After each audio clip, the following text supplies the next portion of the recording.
Castelo Interior, Santa Teresa de Jesus, Sétimas Moradas, capítulo 7. Trata de como as almas agraciadas por Deus com tais bênçãos sentem grande pesar por seus pecados. Fala sobre o grave erro de não se exercitar, por mais espiritual que se seja, em manter sempre presente a humanidade de nosso Senhor e Salvador Jesus Cristo, sua santíssima paixão e vida, assim como a de sua gloriosa Mãe e dos santos. É extremamente proveitoso. Poderá parecer-vos, irmãs, que essas almas, às quais o Senhor se comunica de modo tão particular, especialmente para aquelas que não chegaram a receber essas graças, pois caso as tivessem experimentado, e se fossem realmente de Deus, compreenderiam o que vou dizer, estejam já tão seguras de que hão de gozá-lo para sempre, que não teriam mais por que temer ou chorar seus pecados.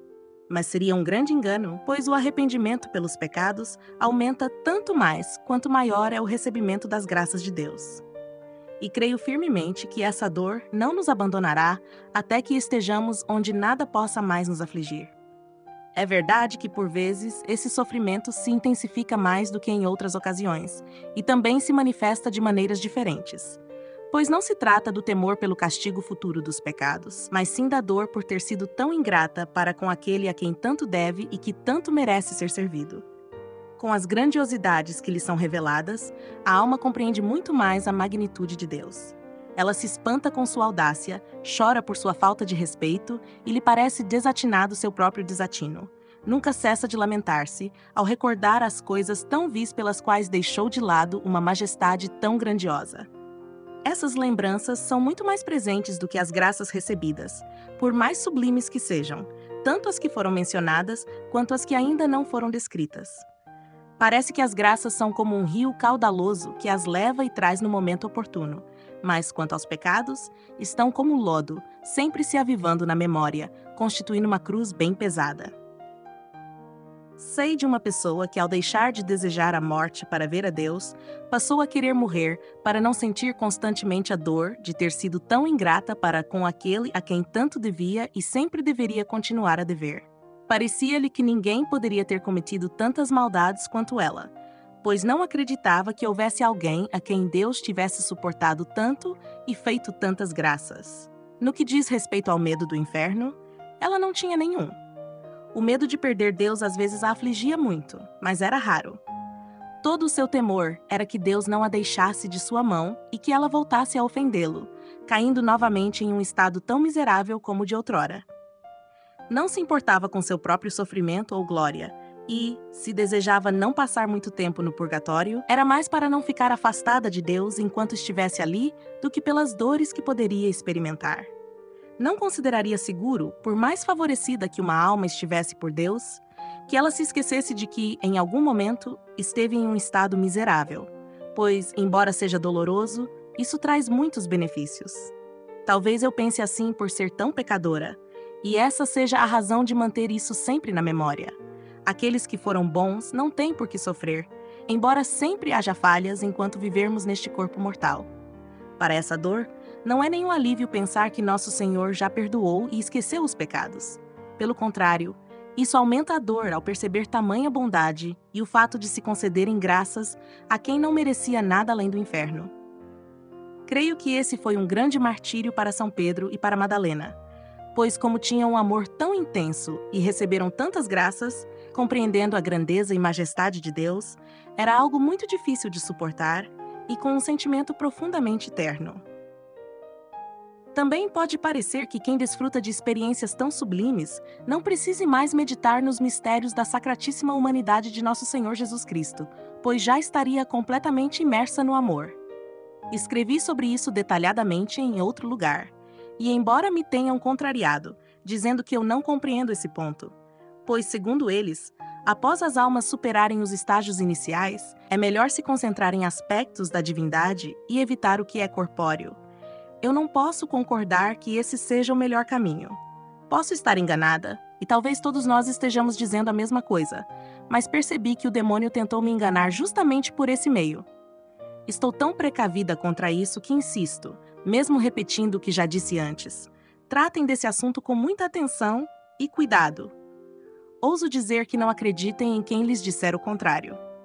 Tentarei me explicar melhor do que fiz em outras ocasiões, pois, talvez, se quem escreveu sobre isso se alongasse mais na explicação, tivesse razão. Mas falar dessa forma genérica para quem não compreende tanto pode causar grande prejuízo. Também pode parecer a algumas pessoas que não conseguem mais pensar na paixão e que tampouco podem pensar na Santíssima Virgem ou na vida dos santos, cuja lembrança tanto nos beneficia e encoraja. Não acredito que isso seja possível, pois estar completamente separado de tudo o que é corpóreo é algo próprio dos espíritos angélicos, e não para nós, que vivemos em um corpo mortal. Precisamos sim tratar, pensar e nos inspirar naqueles que, tendo um corpo, realizaram grandes feitos por Deus. E muito menos devemos nos afastar deliberadamente de nosso maior bem e remédio, que é a sacratíssima humanidade de nosso Senhor Jesus Cristo. Não creio que façam isso conscientemente. Se o fizerem, prejudicam a si mesmos e aos outros. Ao menos posso garantir que essas pessoas não entraram nas duas últimas moradas, pois se perdem o guia, que é o bom Jesus, não encontrarão o caminho. Será um grande feito se conseguirem permanecer com segurança nas outras moradas. O próprio Senhor nos disse que é o caminho e a luz, e que ninguém pode ir ao Pai senão por Ele, e também afirmou: quem me vê, vê o Pai. Podem argumentar que há outro sentido para essas palavras, mas eu desconheço esses outros sentidos. Com o entendimento que sempre senti como verdadeiro, minha alma tem progredido muito bem. Há algumas almas, e muitas têm me falado sobre isso, que mal Nosso Senhor lhes concede a graça da contemplação perfeita, desejam permanecer sempre nesse estado. No entanto, isso não é possível. Mas, ao receberem essa graça, ficam de tal maneira que depois não conseguem, como antes, meditar nos mistérios da paixão e da vida de Cristo. Não sei a causa exata, mas isso é muito comum. O entendimento parece ficar menos apto para a meditação. Creio que a razão possa ser esta. Na meditação, o objetivo é buscar a Deus. Uma vez que a alma o encontra e se habitua a buscá-lo através da vontade, não quer mais se cansar com o esforço do entendimento. Também me parece que, como a vontade já está acesa, essa potência generosa não deseja recorrer a outra, se puder evitá-lo, e isso não é prejudicial. Porém, será impossível, especialmente até que se chegue às últimas moradas, e se perderá tempo, pois muitas vezes é necessário o auxílio do entendimento para reacender a vontade. E observem, irmãs, este ponto, que é importante e desejo explicá-lo melhor. A alma deseja se dedicar inteiramente ao amor e não quer se concentrar em outra coisa, mas não conseguirá, mesmo que queira, pois embora a vontade não esteja morta, o fogo que a fazia arder está amortecido e é necessário alguém que o sopre para que emita calor. Seria apropriado que a alma permanecesse nessa aridez, esperando que desça do céu o fogo que consumirá esse sacrifício que está oferecendo de si mesma a Deus, como fez Elias, nosso pai? Certamente que não. Não devemos esperar milagres. O Senhor os realiza quando assim deseja por amor a essa alma, como já foi dito e será mencionado mais adiante. Mas Sua Majestade quer que nos consideremos tão indignos que não pensemos merecer que Ele os faça, e que, portanto, façamos tudo o que estiver ao nosso alcance para ajudar a nós mesmos.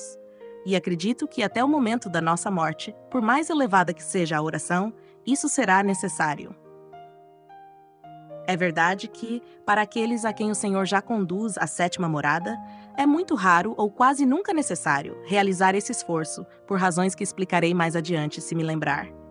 Mas é muito constante o hábito de não se afastar da presença de Cristo Nosso Senhor, de maneira admirável, onde o divino e o humano se unem continuamente como sua companhia. Assim, quando o fogo da vontade mencionado anteriormente não se acende, nem se sente a presença de Deus, é necessário que o busquemos, pois é isso que Sua Majestade deseja, como fez a esposa no Cântico dos Cânticos, perguntando às criaturas quem as criou. Como diz Santo Agostinho, creio que em suas meditações ou confissões. Não devemos ficar parados, perdendo tempo, esperando que Ele nos conceda aquilo que já deu uma vez, pois no início, pode acontecer que o Senhor não nos conceda essa graça por um ano, ou até por muitos. Só Ele sabe o motivo. Não devemos querer saber por quê, nem há necessidade disso. Sabemos o caminho e como devemos agradar a Deus, seguindo seus mandamentos e conselhos, refletindo sobre sua vida e morte e reconhecendo tudo o que lhe devemos. Devemos ser diligentes nesse sentido, o restante que venha quando o Senhor desejar. Alguns dirão que não conseguem se deter nessas coisas e, pelo que foi dito, talvez tenham certa razão. Já sabem que discorrer com o entendimento é uma coisa, e trazer verdades à memória para o entendimento é outra.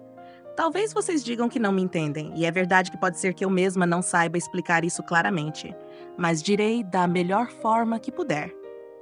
Chamo de meditação ao exercício em que usamos intensamente o entendimento, assim.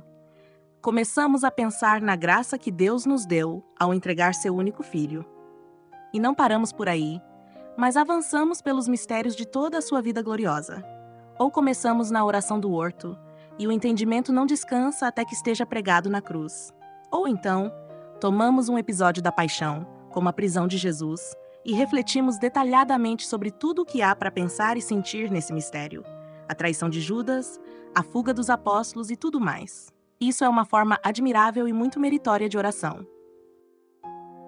Esta é a oração que digo, que, de fato, pode não ser possível para quem foi conduzido por Deus a experiências sobrenaturais e a contemplação perfeita, pois, como mencionei, não sei o motivo, mas geralmente essas pessoas não conseguem realizá-la. No entanto, não será justificável dizer que não conseguem se deter nesses mistérios ou trazê-los à mente com frequência, especialmente quando a Igreja Católica os celebra. Não é possível que a alma, que recebeu tanto de Deus em demonstrações de amor tão preciosas, perca assim a memória. Pelo contrário, esses mistérios são como centelhas vivas que inflamam ainda mais o amor por Nosso Senhor. A dificuldade pode estar em não compreender a meditação, pois a alma já apreende esses mistérios de maneira mais profunda e perfeita. O entendimento os representa de tal forma que ficam gravados na memória. Assim, apenas contemplar o Senhor prostrado no horto, com aquele suor angustiante, é suficiente não só para uma hora, mas para muitos dias, ao perceber num simples olhar quem Ele é e quão ingratos temos sido diante de tão grande sofrimento. Logo, a vontade, ainda que sem emoção intensa, deseja servir de alguma forma a tão grande graça, desejando padecer algo por aquele que tanto sofreu e outras coisas semelhantes, nas quais a memória e o entendimento se ocupam. Creio que, por isso, a alma não consegue refletir mais amplamente sobre a paixão, o que a faz pensar que não consegue meditar sobre ela. Se isso ocorre, é bom que a pessoa se esforce para meditar, pois sei que nem mesmo uma oração elevada impedirá esse exercício, e considero importante que ele seja praticado com frequência. Se em meio a isso o Senhor elevar, que assim seja, pois mesmo sem querer, Ele a afastará do que estiver fazendo. Estou certa de que essa prática não é um obstáculo, mas sim uma grande ajuda para todo o bem. O que seria um empecilho é insistir muito naquele tipo de reflexão inicial, que mencionei antes, e, a meu ver, quem chegou a um estado espiritual mais avançado não conseguirá realizar. Talvez seja possível, pois Deus conduz as almas por muitos caminhos, mas não se deve condenar as que não conseguirem seguir por esse caminho, nem julgá-las incapazes de desfrutar dos grandes bens contidos nos mistérios de nosso amado Jesus Cristo. E ninguém me convencerá, por mais espiritual que seja, que esse não é um caminho seguro. Existem certos princípios e até etapas intermediárias que algumas almas atravessam. Assim que começam a alcançar a oração de quietude e a desfrutar dos consolos e prazeres que o Senhor lhes concede, pensam que é algo grandioso permanecer sempre nesse estado de deleite. Mas acreditem em mim e não se deixem deslumbrar tanto, como já mencionei em outra ocasião, pois a vida é longa e cheia de provações. Precisamos nos voltar para o exemplo de Jesus Cristo, observando como ele, seus apóstolos e os santos enfrentaram os sofrimentos, para que possamos suportar os nossos com perfeição. A companhia do bom Jesus é uma das melhores que podemos ter, e não devemos nos afastar dele e de sua Santíssima Mãe. Eles apreciam quando compartilhamos de suas dores, mesmo que isso nos faça sacrificar nosso próprio prazer e satisfação em alguns momentos. Além disso, filhas, os consolos na oração não são tão constantes que não haja tempo para todas as outras coisas. E quem disser que se mantém sempre nesse estado, eu consideraria suspeito. Quero dizer que é impossível permanecer permanentemente nesse estado espiritual. Se alguma de vocês se considerar assim, procure sair desse engano e se desprender com todas as forças. E, se não conseguirem, comuniquem à prioresa para que lhes atribua uma ocupação de tamanha responsabilidade que dissipe esse risco. Ao menos, será um grande alívio para a mente e para o equilíbrio emocional, caso isso persista por muito tempo. Acredito que ficou claro o quanto é importante, por mais espirituais que sejam, não se afastarem tanto das coisas corpóreas a ponto de parecer que desprezam a Santíssima Humanidade. Justificam-se com as palavras do Senhor aos seus discípulos, dizendo que convinha que ele fosse. Eu não posso aceitar isso. Certamente, ele não disse isso à sua Santíssima Mãe, porque ela estava firme na fé, sabia que ele era Deus e homem, e embora o amasse mais que todos, fazia-o com tanta perfeição que isso, ao contrário, a fortalecia ainda mais. Naquele momento, os apóstolos talvez não estivessem tão firmes na fé quanto estariam mais tarde, e nós temos motivos para estarmos convictos agora. Digo-lhes, filhas, que considero esse um caminho perigoso, pois o demônio poderia usar essa justificativa para nos afastar da devoção ao Santíssimo Sacramento. O erro que percebi em mim não chegou a esse extremo, mas sim a não gostar tanto de pensar em nosso Senhor Jesus Cristo e a permanecer naquele estado de encantamento, esperando por aquele consolo. Compreendi claramente que estava seguindo um caminho errado, pois, como não podia manter esse estado constantemente, meu pensamento ficava disperso, e a alma parecia como um pássaro voando sem encontrar onde pousar, perdendo muito tempo e não progredindo nas virtudes nem crescendo na oração.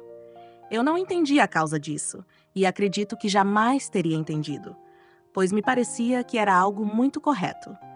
Só quando conversei sobre minha oração com uma pessoa serva de Deus é que ela me alertou. Depois disso, percebi claramente como eu estava equivocada, e até hoje lamento ter passado um tempo sem perceber que se perdia muito com tão pouco ganho. E, mesmo que pudesse ter algum proveito, não quero nenhum bem que não seja conquistado por aquele de quem nos vieram todos os bens. Que ele seja louvado para sempre. Amém. Queridos ouvintes, chegamos ao fim deste audiolivro e quero expressar minha profunda gratidão a todos que permaneceram conosco até aqui. Sua dedicação em acompanhar essa obra é um verdadeiro sinal de busca pela sabedoria e pelo crescimento espiritual. Que o conteúdo ouvido possa nutrir sua alma e fortalecer sua fé. Aproveito para convidá-los a explorar as playlists do canal Caminho Católico, onde vocês encontrarão outros tesouros espirituais. São obras que podem acompanhar e iluminar sua jornada, como Castelo Interior de Santa Teresa de Jesus, Confissões de Santo Agostinho, Palavras Bíblicas com o Evangelho comentado por grandes eclesiásticos, Filoteia de São Francisco de Sales, Tratado da Verdadeira Devoção à Santíssima Virgem, de São Luís Maria de Montfort, A Imitação de Cristo, de Tomás de Kempis, e As Três Idades da Vida Interior, do padre Garrigou Lagrange. Cada uma dessas obras oferece um caminho profundo de reflexão e conversão, e espero que possam encontrar nelas a mesma riqueza espiritual que proporcionaram a tantas gerações. Nosso canal está sempre aberto para quem deseja aprender e crescer na fé. Continue nos acompanhando e compartilhando essa jornada espiritual. Mais uma vez, obrigado por sua presença e que Deus abençoe a todos.